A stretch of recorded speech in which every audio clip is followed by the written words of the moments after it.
हमारे प्रभु और उद्धारकर्ता यीशु मसीह के नाम में सजीव वाहिनी के सारे दर्शकों को सादर प्रणाम।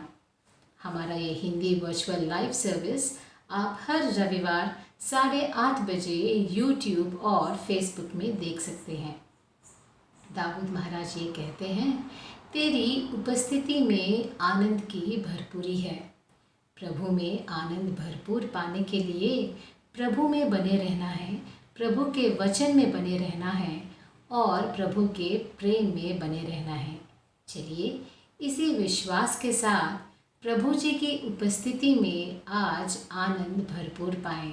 प्रार्थना से शुरू करते हुए कुछ गीतों से इस परमपिता की स्तुति आराधना करेंगे।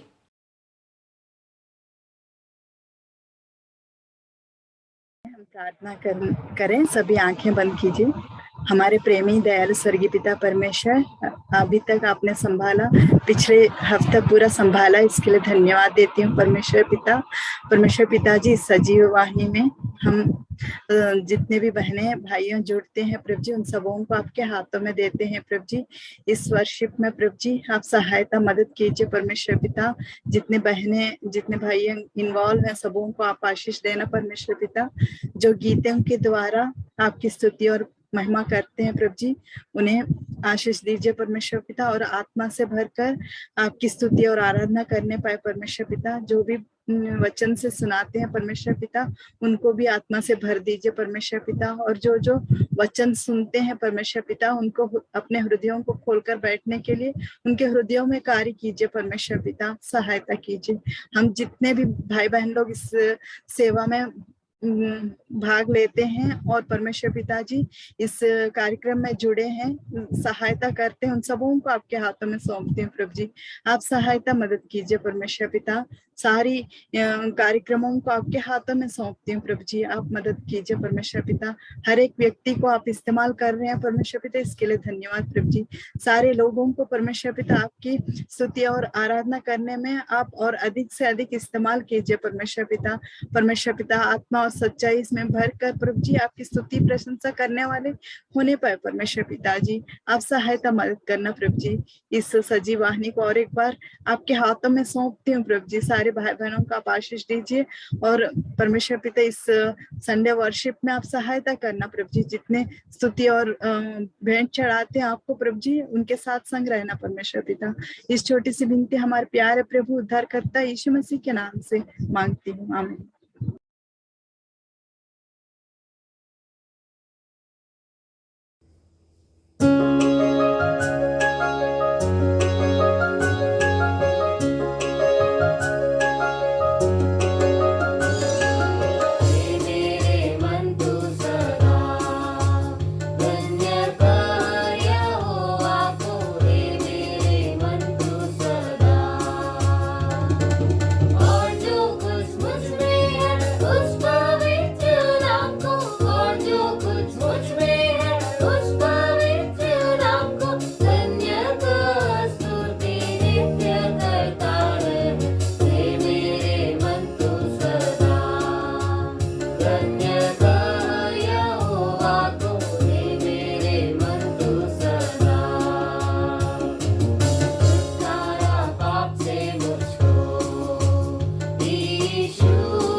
Bye.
अभी समय है वचन का। विश्वास के साथ प्रभु की ओर देखते हुए ये आशा करें कि वे हम सब से प्रत्येक रूप से बात करें।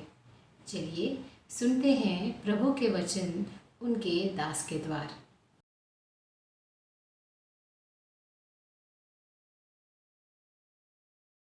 प्रभु यीशु मसीह के नाम में आप सबको मेरा सलाम कहना चाहता हूँ।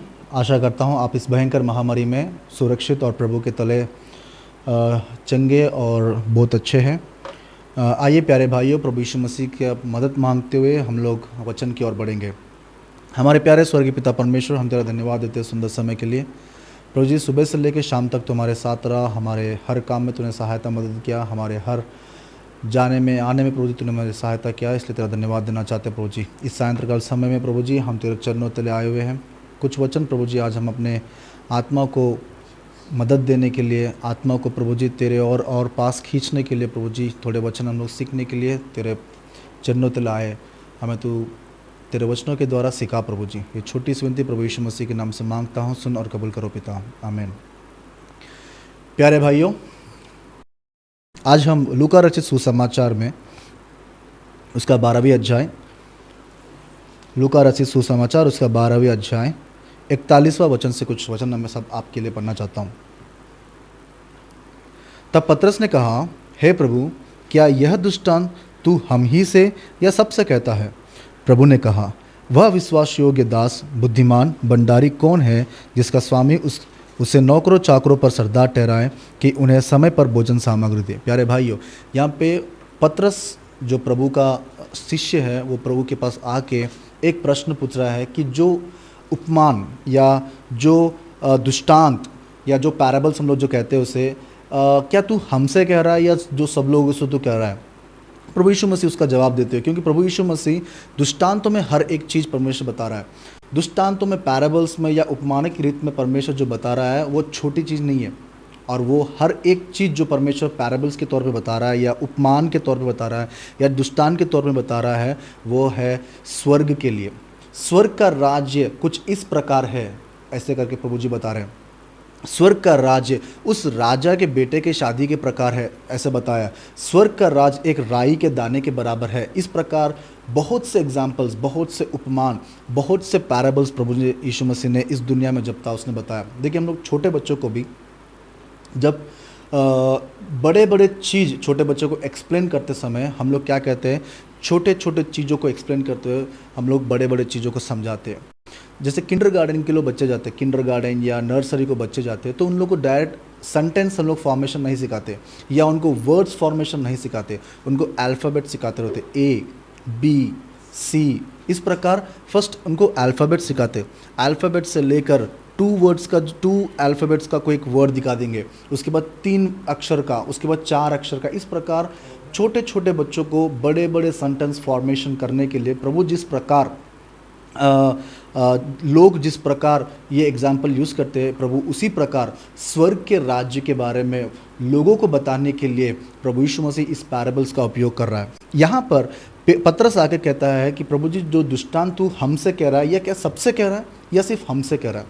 हम में और इन 12 जनों में क्या डिफरेंस है? पहले हम लोग ये सीखेंगे, हम में और इन 12 जनों में डिफरेंस क्या है। देखिए, पतरस ही बता रहा है, पतरस कह रहा है, हे प्रभु, क्या यह दृष्टांत तू हमसे या सबसे? हम और सब में कितना फ़र्क है। देखिए, हम और सब में, हम का मतलब ये है कि चुने हुए दास, चुने हुए शिष्य, चुने हुए लोग जो प्रभु के साथ चल रहे हैं। प्रभु जहाँ कहीं जा रहा है उनके साथ ये शिष्य जा रहे हैं। प्रभु जो बात इनको बता रहा है वो हर एक चीज़ इन लोग सीख रहे हैं। प्यारे भाइयों, आज सब में का मतलब ये है कि प्रभु के पास तो आते हैं लेकिन प्रभु के बातों को सीखने में नहीं है। रेफरेंस बाइबल में कहाँ पर है बता सकते हैं, लेकिन रेफरेंस दिल में नहीं है। हम लोग भजन संहिता 23वां अध्याय को ठीक से जानते हैं, भजन संहिता 41वां अध्याय को ठीक से जानते हैं, भजन संहिता 91वें अध्याय को ठीक से जानते हैं। इन सब लोग को हम लोग ठीक से जानते हैं। या यूहन्ना रचित सुसमाचार उसका पहला वचन, उसका पहला अध्याय पहला वचन क्या है, जेनेसिस का पहला वचन, पहला अध्याय का पहला वचन क्या है, ये सब कुछ हम लोग जानते हैं। लेकिन इन बातों को जो दिल में रख के अनुचरण करने सोचता है, इन बातों को जो दिल में रख के उसके हिसाब से चलने के लिए सोचता है, वो हम कैटेगरी में आते हैं। वो हम के झुंड में आते हैं, उनसे प्रभु क्या क्या कह रहा है। देखिए प्रभु भी किस प्रकार से एक दृष्टांत को समझाने के लिए एक और दृष्टांत उनके बीच में लेके आ रहा है। एक पैराबल को उनको समझाने के लिए दूसरे पैराबल को उनके सामने रख रहा है। तब प्रभु ने कहा, वह विश्वास योग्य दास, बुद्धिमान भंडारी। यहाँ पे 3 लक्षण दिख रहे हैं। फर्स्ट है विश्वास योग्य दास, सेकंड है बुद्धिमान और है भंडारी। कौन है जिसका स्वामी उसे नौकरों चाकोर पर सरदार ठहराए कि उन्हें समय पर भोजन सामग्री दे। धन्य है वह दास जिसे उसका स्वामी आकर ऐसे ही करते पाए। प्यारे भाइयों, देखिए यहाँ पर एक स्वामी और एक दास के बारे में प्रभु एक दृष्टांत बताते हुए कह रहा है कि धन्य है वह दास जो विश्वास योग्य है, जो बुद्धिमान है, और वह भंडारी कौन है जो अपने स्वामी को आकर देखे, जिसका स्वामी उसे नौकरों चाकों पर सरदार ठहराए कि उन्हें समय पर भोजन सामग्री दे। ये काम उस दास को सौंपा गया था, और वह दास धन्य है जिसे उसका स्वामी आकर ऐसे ही करते पाए, ऐसे ही करते पाए।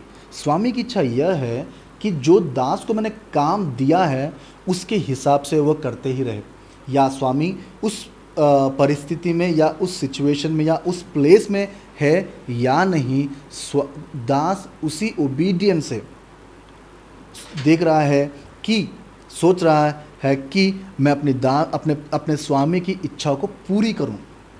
आज हम में सब में ये प्रश्न उठना चाहिए कि स्वामी परमेश्वर है और दास हम में है, और क्या हम उस स्वामी की इच्छा को पूरी करने के लिए अपनी ज़िंदगी जी रहे, या सिर्फ नाम के तौर पर हम लोग ईसाई है और नाम के तौर पर वचन को पढ़ रहे हैं और नाम के तौर पर हम लोग सिर्फ प्रार्थना कर रहे हैं। प्यारे भाइयों, इस वचन से आज हमें ये सीख मिलती है कि धन्य है वह दास जो उसका स्वामी आकर ऐसे करते पाए।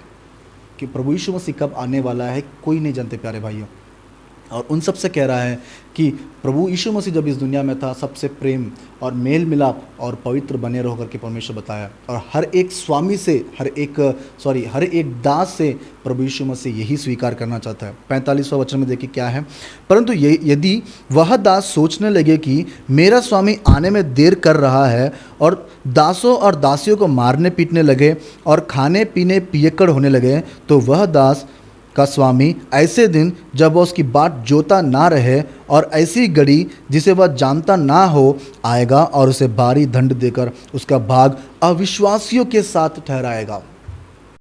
प्यारे भाइयों, यहाँ पे देखिए हमको ये क्या समझ में आ रहा है वचन, कि वह दास अविश्वासियों के साथ ठहराएगा। वो कौन सा दास है? जो स्वामी आने पर भी, जिसका स्वामी आने पर भी उसको सौंपा गया काम वो काम नहीं कर रहा है, जो काम उसको अलॉट किया गया था, जिस काम के लिए उसे रिप्रेजेंटेटिव बनाया गया था, जिस काम को उसको दिया गया था करने के लिए, उस काम को अगर नहीं पूरा कर रहा है, उसको परमेश्वर कह रहा है कि तू अविश्वासियों के साथ होगा। विश्वासी दास वो होगा जिसे मैंने अपना काम सौंपा था और वो काम को पूरा कर रहा है। 47 वर्ड आपके लिए पढ़ना चाहता हूँ फिर से। वह दास जो अपने स्वामी की इच्छा को जानता है और तैयार ना रहा, ना उसकी इच्छा के अनुसार चला, वह बहुत मार खाएगा। प्यारे भाइयों, वचन यहाँ पे क्या कह रहा देखिए, वह दास जो अपने स्वामी की इच्छा को जानता था। स्वामी की इच्छा क्या है? स्वामी यहाँ पर किसको हम लोग देख रहे हैं? प्रभु यीशु मसीह को। प्रभु यीशु मसीह हम सबका मालिक है। प्रभु यीशु मसीह हम सबको बनाने वाला है, हम सबका सृष्टि करता है प्रभु यीशु मसीह। और वो प्रभु यीशु मसीह जब इस दुनिया में आएगा, फिर एक बार जब हमें लेने आएगा, क्या उसके दिलों में, क्या उसके नज़रों में हम लोग काम करने वाले रहेंगे जो काम उसने हमें सौंपा था?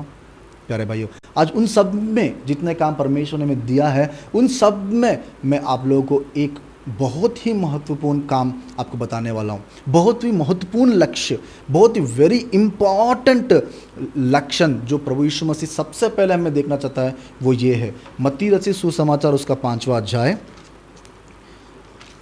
गॉस्पेल ऑफ मैथ्यू उसका 5th चैप्टर 8th वर्ड। धन्य है वे जिनके मन शुद्ध है, क्योंकि वे परमेश्वर को देखेंगे। प्रभु यीशु मसीह यहाँ पे कह रहा है, धन्य है वे जिनके मन शुद्ध है, जो पवित्र है।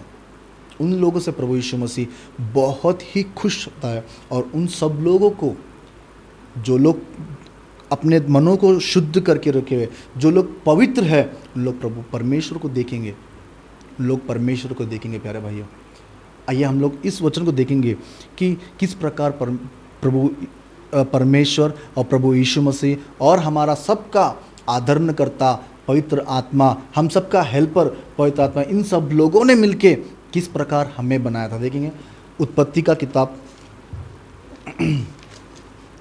किताब पहला अध्याय उसका 27वां वचन, जेनेसिस 1 चैप्टर उसका 27 वर्ड कुछ इस प्रकार है। तब परमेश्वर ने मनुष्य को अपने स्वरूप के अनुसार उत्पन्न किया, अपने ही स्वरूप के अनुसार परमेश्वर ने उसको उत्पन्न किया, नर और नारी करके उन मनुष्यों की सृष्टि। देखिए प्रभु यीशु मसीह या प्रभु परमेश्वर हमें किस प्रकार बनाया, उसके स्वरूप में बनाया।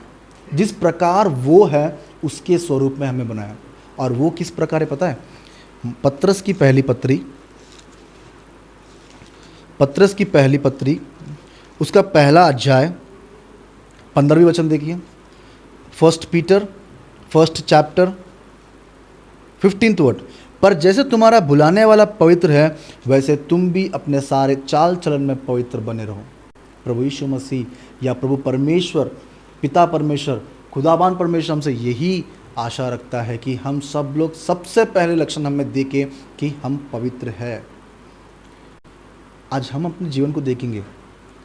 हम लोग अपने जीवन में बिजनेस कर रहे हो, या हम लोग सैलरीड पर्सन्स हो, या कहीं पे जॉब कर रहे हो, यहाँ पे जहाँ पे हम लोग को डेली वेजेस में हम लोग को दिन के दिन पैसे मिलते हैं, किसी प्रकार का भी जॉब रहने दीजिए, किसी प्रकार का भी बिजनेस रहने दीजिए, क्या आप लोग अपने पूरे दिन में क्या एक भी झूठ ना बोलकर जी पा रहे हो?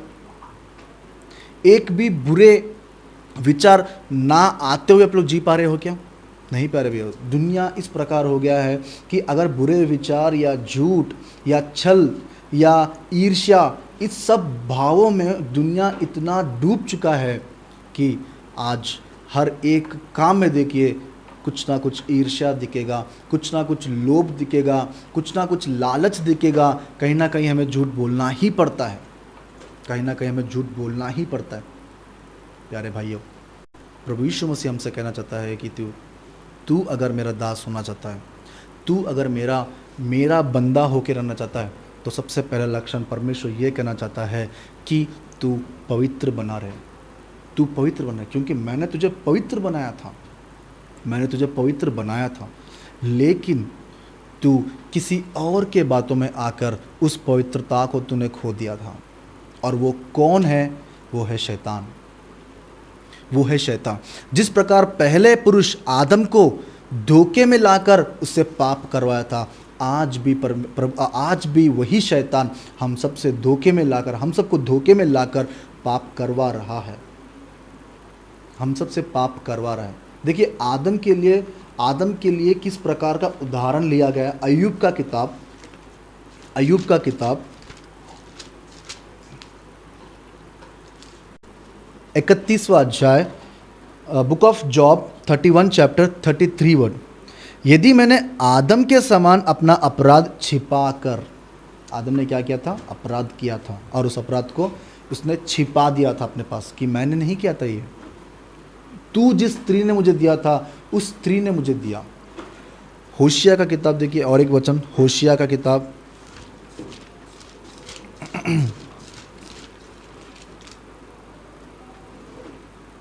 होशिया का किताब उसका 6वां अध्याय और 7वां वचन देखिए। परंतु उन लोगों ने आदम के समान वाचा को तोड़ दिया था। यहाँ पे देखो कितना क्लियरली आदम के बारे में एक्सप्लेन करते हुए आदम का एग्जाम्पल किस चीज़ों में लेके जा रहा है कि उसने वाचा तोड़ दिया था और परमेश्वर से अपना लिंक को डिस्कनेक्ट कर लिया था, और पाप करने के बावजूद भी अपने आप को वो प्रायश्चित करना नहीं चाहा, लेकिन अपने अपराधों को छिपा रखा। क्या होता था अगर आदम ने अपने पापों को स्वीकार कर दिया होता तो क्या होता था अगर आदम ने अपने आप को, प्रभु जी मैं मुझे माफ़ कर दे क्योंकि मैं तेरे आज्ञा के अनुसार नहीं किया, मैं तेरे आज्ञाओं का पालन नहीं किया, अगर ये बात अगर आदम ने बोल दिया होता तो क्या होता था?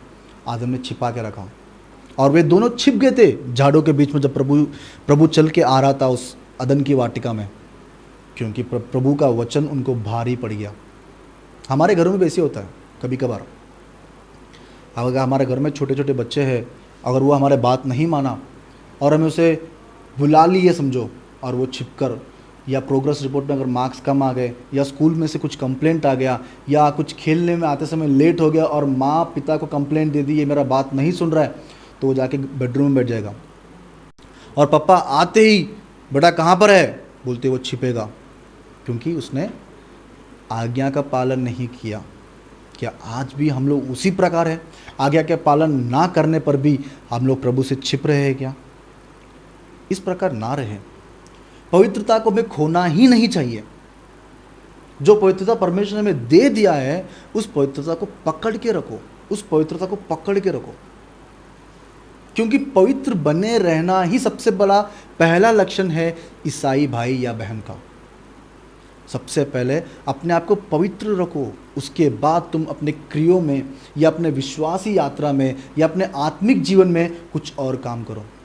अगर आप में और हम में पवित्रता नहीं है तो हम लोग नहीं कह सकते कि हम लोग यीशु मसीह के फॉलोअर्स हैं, या यीशु मसीह के हम लोग गुणों को, लक्षणों को बताने वाले हैं, स्वर्ग के राज्य के बारे में बताने वाले हैं। नहीं प्यारे भाइयों। और देखेंगे हम लोग पवित्रता के बारे में कितने वचन दिए। भजन संहिता 119वां अध्याय,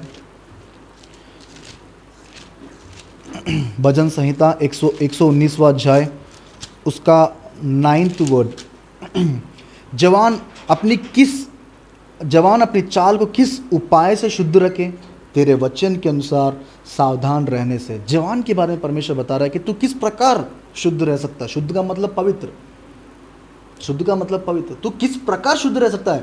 प्रभु के वचन का पालन करने से, प्रभु के वचन का अनुकरण करने से। और एक देखेंगे तिमोथी की दूसरी पत्री, उसका पहला अध्याय, दूसरी पत्री, तिमोथी की दूसरी पत्री, उसका पहला अध्याय और उसका 9वां वचन, जिसने हमारा उद्धार किया है और पवित्र बुलाहट से बुलाया है, वह हमारे कामों के अनुसार नहीं पर उसके उद्देश्य और उसके अनुग्रह के अनुसार, जो मसीह यीशु में सनातन से हम पर हुआ है। देखिए किस प्रकार का बुलाहट से प्रभु बुला रहा है, पवित्र बुलाहट से बुला रहा है, पवित्र बुलाहट से प्रभु बुला रहा है। क्या हम लोग उस पवित्र बुलाहट को सुनने के लिए पवित्र है? पवित्र था, ये सबसे बड़ा लक्षण आज हमारे जीवन में है प्यारे भैया। और देखेंगे वचन, कितने वचन बताता है, पता है कितने वचन। एक 139 साम्स, 139 साम्स, उसका 23 और उसका 24, 139, 23 एंड 24। हे परमेश्वर, मुझे जांच कर जान ले, मुझे परख कर मेरी चिंताओं को जान ले, और देख कि मुझ में कोई बुरी चाल है या नहीं।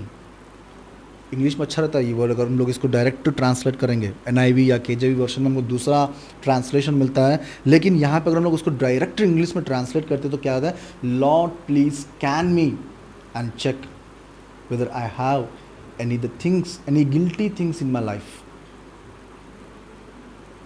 बुरी चाल है क्या, मुझे परख कर देख प्रभु जी, और देख कि मुझ में कोई बुरी चाल है या नहीं, और अनंत मार्ग में मेरी अगुवाई कर। ये भजन दाऊद का भजन है, ये दाऊद का भजन है। दाऊद अपने पवित्रता में बहुत ही इंटरेस्ट रखता था, और किसी भी चीज़ में मैं अपने पवित्रता को ना खोऊं, मैं ना खोऊं, इस प्रकार अपने पवित्रता के बारे में सोचता था वो। और देखेंगे प्यारे भाइयों फिलिप्पी की पत्री, उसका दूसरा अध्याय, 5वां वचन, letter to Philippians 2nd chapter 5th word. जैसे मसीह यीशु का स्वभाव था वैसे ही तुम्हारा स्वभाव हो। जिस प्रकार यीशु मसीह का स्वभाव था उस प्रकार का स्वभाव तुम्हारा भी हो। प्रभु यीशु मसीह इस दुनिया में जब शारीरिक तौर पर था ना, उसने अपने लोगों से पता क्या कहा, तुम ढूंढो कि मुझ में पाप कहाँ पर है। अगर हम लोग अपने आप को ढूंढेंगे तो पाप ही पाप दिखेगा, पाप ही पाप दिखेगा। इसी फिलिपियंस के दूसरा अध्याय में 14 वचन देखिए, 14 वचन, सब काम बिना कुड़कुड़ाए और बिना विवाद किया करो, ताकि तुम निर्दोष और बोले होकर टेढ़े और हठीले लोगों के बीच परमेश्वर के कलंक संतान बने रहो, जिनके बीच मैं तुम जीवन का वचन लिए हुए जगत में जलते हुए दीपकों के समान दिखाई देते हो। देखिए यहाँ पे क्या बता रहा है, तुम लोग सबसे पहले रहो कि निर्दोष, तुम्हें कोई दोष ना रहे, और तुम लोग बनो निष्कलंक, तुम्हें कोई कलंक ना रहे। कितने वचन हमको परमेश्वर सिखा रहा है कि तुम पवित्र बने रहो बेटा, पवित्र बने रहो, पवित्र बने रहो। और देखेंगे प्यारे भाइयों, एफिसियों की पत्री उसका 5वां अध्याय। मैं क्यों इतने रेफरेंस आपको दे रहा हूँ पता है? एक बात ध्यान रखिए, एक कितने रेफरेंस क्यों दे रहा हूँ पता है? कि आप लोग आपको ये प्रूव हो जाए कि प्रभु पवित्रता के बारे में कितना इम्पोर्टेंटली बता रहा है, कितना इम्पोर्टेंट है। पता है आप लोग को कितना इम्पोर्टेंट है? एक ही चीज़ समझो एक बात को, अगर कोई अपना हमारा ही बच्चा समझिए जो एग्ज़ाम के लिए तैयार हो रहा है, और एग्ज़ाम के लिए या कल या परसों उसका एग्ज़ाम है, तो उसकी माँ उसको पूछते रहेगी, बेटा हॉल टिकट लगा लिया? बेटा सबसे पहले पूछेगी कि हॉल टिकट ला लिया? हाँ मैंने ला लिया माँ। ठीक है, हॉल टिकट अच्छे प्लेस में रख जहाँ पे तू ईज़िली उसको एक्सेस कर पाए। हाँ माँ ठीक है। कल अगर एग्ज़ाम है तो बेटा हॉल टिकट लगा लिया? हाँ मैंने लगा लिया। सुबह उठते फिर माँ पूछेगी, बेटा हॉल टिकट बैग में लगा लिया? फिर से लगा लिया। अगर पापा उसको कॉलेज लेके जा रही है या माँ उसको कॉलेज लेके जा रही है या किसी और दूसरे ट्रांसपोर्ट में अगर वो जा रहा है, तो माँ फिर से पूछेगी क्या बोल के, बेटा हॉल टिकट लगा लिया? हाँ मैंने लगा लिया। अगर पापा उसको गाड़ी पे लेके जा रहे, कॉलेज के पास छोड़ रहे, गेट के पास छोड़ दिया और गेट के पास समझ जा रहा है, फिर पापा पूछेंगे कि बेटा हॉल टिकट तो लेके जा रहा है ना? हाँ पापा लेके जा। क्यों हॉल टिकट उतना इंपॉर्टेंट एग्जाम के लिए? क्योंकि it's a ticket to enter into hall, it's a ticket to enter into the hall. उसी हिसाब से अगर ये बात अगर आपको समझ में आ गया ना, तो ये बात भी समझ में आ जाएगा कि पवित्रता के बिना हम लोग निर्दोष ना अगर नहीं रहे, अगर हम में कुछ कलंक नहीं है, अगर हमें कुछ कलंक है, तो हम लोग स्वर्ग में नहीं जा पाएंगे। स्वर्ग में हम लोग नहीं जा पाएंगे, स्वर्ग में हम लोग नहीं जा पाएंगे। इतने बार प्रभु का अगर हम लोग देखेंगे तो बहुत से रेफरेंसेस है, उत्पत्ति की किताब से लेकर प्रकाशित वाक्य तक हम लोग गिन भी नहीं सकते, इतने सारे रेफरेंस पवित्रता के बारे में बताया गया है। जब मोशे या मूसा मिद्यानों के जंगलों में अपने भेड़ बकरियों को चरा रहा था, तो एक झाड़ में आग लगी हुई थी, और वो उस प्रकार की आग थी जो झाड़ या पेड़ को वो भस्म नहीं कर रहा था। जब मूसा उसके पास गया देखने के लिए, प्रभु जी ये क्या हो रहा है, मैं देखूंगा बोल के देखा, तो स्वर्ग से आवाज़ उतर आया और उसे कहा, मूसा तू जहाँ पर खड़ा है वह पवित्र स्थल है, तू अपने चप्पलों को उतार के उधर आ, तू अपने चप्पलों को अपने पाँव से उतार और वहाँ पर आ। जहाँ पर प्रभु है ना, वहाँ पे पवित्रता है। जिस प्रकार एक रूम में लाइट है तो वहाँ पे डार्कनेस नहीं है, या जिस रूम में डार्कनेस है उसमें लाइट नहीं रहेगा। और देखेंगे वचनों को, रोमियो की पत्री उसका 12वां अध्याय 1 वचन। इसलिए हे भाइयों, मैं तुमसे दया स्मरण दिलाकर विनती करता हूं कि अपने शरीर को जीवित, पवित्र और परमेश्वर को भावता हुआ बलिदान करके चढ़ाओ। अपने शरीरों को भी आप किस प्रकार रखना है? पवित्र रखना है, पवित्र रखना है, पवित्र रखना है, पवित्र रखना है, पवित्र रखना है प्यारे भाइयों। इब्रानियों की पत्री, अब मैं लास्ट में आ चुका हूँ, मैं जस्ट थोड़ी देर में कंप्लीट करने वाला हूँ। इब्रानियों की पत्री उसका 12 अध्याय 14वां वचन। सबसे मेल मिलाप रखो और उस पवित्रता के खोजी में रहो, उस पवित्रता के खोजी में रहो। खोज करो, खोज करो, प्रभु मुझे परख, प्रभु जी मुझे परख, मुझे चेक कर, मुझे स्कैन कर कि अगर मैं किस प्रकार के लक्षणों में हूँ, मैं क्या मुझ में कहीं बुरी चाल मुझ में है, क्या मुझ में कहीं पर पवित्रता आपको दिखाई नहीं दे रही, तो मुझे बता कि मैं पवित्रता के खोजी में रहूं, पवित्रता के खोजी में रहूं। अगर आप लोग उसमें नहीं हो तो आप लोग प्रभु से पूछिए कि प्रभु जी मुझे पवित्र कर, मुझे पवित्र कर। इस वचन को जब हम लोग पढ़ते हैं ना, तो हमें ये आना चाहिए कि हम लोग वचन से हम लोग अपने आप को डेली नहाना चाहिए, वचन से हम लोग को डेली नहाना चाहिए। उस प्रकार से हम अपने आप को जीवित रखना चाहिए वचन में या आत्मिक ज़िंदगी में। और ये इच्छा परमेश्वर की है, ये इच्छा है स्वामी की, तुम पवित्र बने रहो। ये इच्छा को जानकर भी अगर हम लोग उसके आने के समय तक हम लोग अगर पवित्र नहीं हैं तो प्यारे भाइयों फिर से आ जाएंगे लूका रचित सुसमाचार उसका 14वीं अध्याय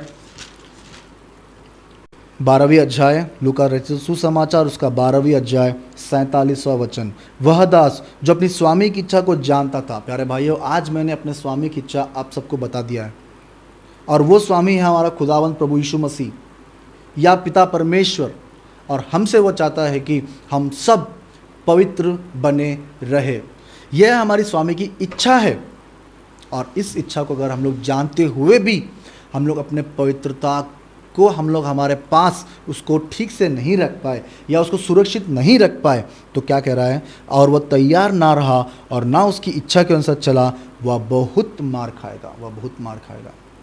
आज मैं आप लोगों के सामने एक प्रश्न छोड़ता हूँ, एक प्रश्न आपके सामने मैं रखना चाहता हूँ कि प्यारे भाइयों, आज आप प्रभु की इच्छा को जान चुके हो, आज हम अपने स्वामी की इच्छा को जान चुके हैं कि प्रभु जी तू हमसे क्या एक्सपेक्टेशंस रख रहा है कि हम पवित्र बने रहें, हम लोग प्योर ज़िंदगी जिए, हम लोग एक साफ ज़िंदगी जिए, हम लोग सीधे बालक के तौर ज़िंदगी जिए इस दुनिया में, और उसी प्रकार हम अपने आप को रखें, उसी प्रकार हम अपने आप को रखें कि प्रभु यीशु मसीह जब इस दुनिया को लेने के लिए या दुनिया को समाप्त करने के लिए आएगा, तब हम उसके लिए हम अपने आप को सिद्ध कर पाए, प्रभु मैं पवित्र हूँ, हम कह पाए कि प्रभु जी मैं पवित्र हूँ, मैं पवित्र हूँ। आप लोग वचन को पढ़ते हो ना, मैं आपसे आज एक बात कहना चाहता हूँ, आप लोग वचन को जिस प्रकार पढ़ते हो ना, आप लोग वचन को कहिए कि आप वचन आपको पढ़े, तो हमारा लाइफ और डिसिप्लिन्ड हो जाएगा। हम लोग जब वचन को पढ़ते हैं ना, तो वचन हमें समझ में आएगा, लेकिन वचन से कहो कि वचन आपको पढ़े, तब हमारे अंदर जो गलतियां हैं, हमारे अंदर जो कलंक है, हमारे अंदर जो बुरी इच्छाएं है, बुरी चाल है, वो हमें समझ में आएगी। प्यारे भाइयों, वचन से कहो कि हमसे बातें करें, वचन पढ़ने से पहले पवित्र आत्मा की सहायता लेकर वचन को पढ़े कि वचन तू मुझसे बात कर। और वचन कोई नहीं, प्रकाशित वाक्य में जिस प्रकार कह रहा है कि प्रभु यीशु मसीह का नाम ही वचन है, प्रभु यीशु मसीह का नाम ही वचन है। अगर हम लोग इस तरह रहेंगे और प्रभु की इच्छा के अनुसार चलेंगे, तो प्यारे भाइयों, प्रभु यीशु मसीह के आगमन पर हम लोग उस बादलों पे हमें हर तौर पर हम लोग उस बादलों में रहेंगे जो नीले आसमां के पार हमें लेके चले जाएगा। नीले आसमां के पार हमें कंपलसरी लेके जाएगा। क्यों? क्योंकि हम पवित्र हैं। हम अपने स्वामी की इच्छा को जानते हैं कि प्रभु जी तू हमसे ये इच्छा रख रहा है। पवित्र बने रहो प्यारे भाइयों और बहनों। आइए हम प्रभु की सहायता मांगकर इस सरमन को हम लोग क्लोज करेंगे। हमारे प्यारे स्वर्गीय पिता परमेश्वर, हम तेरा धन्यवाद देते हैं सुंदर समय के लिए, तेरी इच्छा को जानने के लिए। प्रभु जी तूने जो समय हमें दिया है उसके लिए हम तेरा धन्यवाद करना चाहते हैं। और तेरी इच्छा को हम लोग आज जान चुके हैं कि हमें पवित्र बने रहना है, हमें निष्कलंक रहना है, हमें निर्दोष रहना है, हम अपने दिलों को शुद्ध करना है, हमें अपने मनों को शुद्ध करना है, हमारे चाल चलनों को ठीक करना है। प्रभु जी ये वचनों से हमसे बातें किया, इसलिए हम तेरा धन्यवाद करना चाहते हैं। अगर आज हम में कुछ ऐसी बुराइयां हैं जो तुझे, या कुछ ऐसे लक्षण हैं जो तुझे हमें देखने पर घिन्न होती है प्रभु जी, तो हमें माफ़ कर और हमें पवित्र कर, हमें पवित्र कर प्रभु जी। आज हम पवित्र होना चाहते हैं, तेरी सहायता चाहिए प्रभु जी। अपने आप को धोने के लिए प्रभु जी तेरे वचन को हमें दिया, इसलिए तेरा धन्यवाद देते हैं। धन्यवाद देते प्रभु जी प्लेटफॉर्म के लिए। एक छोटी सी विनती प्रभु यीशु मसीह के नाम से मांगता हूँ, सुन और कबूल करो पिता, आमीन।